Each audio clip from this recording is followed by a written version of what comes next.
dala itong aming awit, may talinghaga itong mga hasik, may uri ng mga lupa.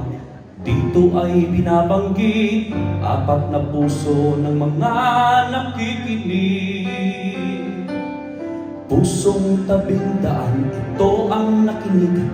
Dumating ang kaaway, salita ay inalis. Hindi na ingatan, ito ay naiwaglit. Ito ngayon ang kanyang sa Diyos isusulit. Ang binhi ay ang salita ng Diyos, na sa ating puso ay siyang tutubos.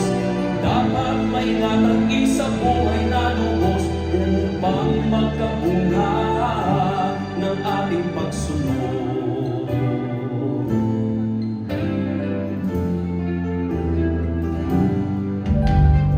Pusong batuhan, salita'y tinanggap. Sa unay may tuwa at mayroong gala, ngunit di matibay dahil walang ugat. Sa tukso ay nadala, binhi ay nawala.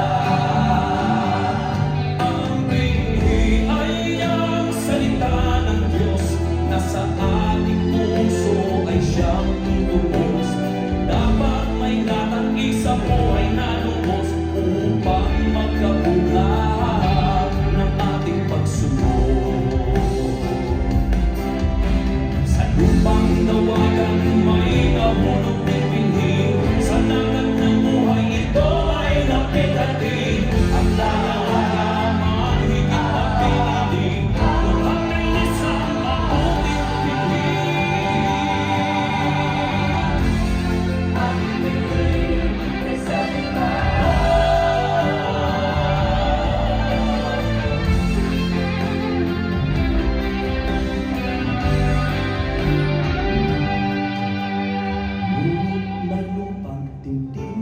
Mabuti, salita'y tinanggap ng may saya't ngiti.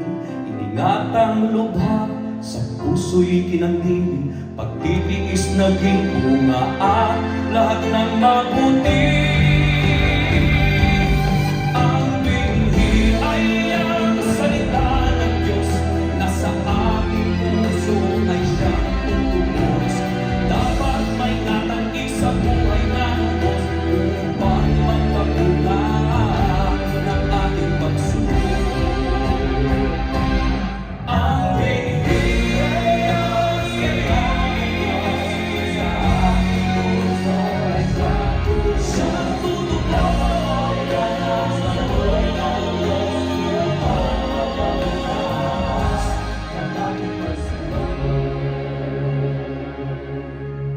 Ang puso mo nga ba'y anong uring lupa? Sa apat na pusong nasa talinghaga, nag-iingat ka ba ng binhig salita? Naway laging dinggin ang mabuti balita.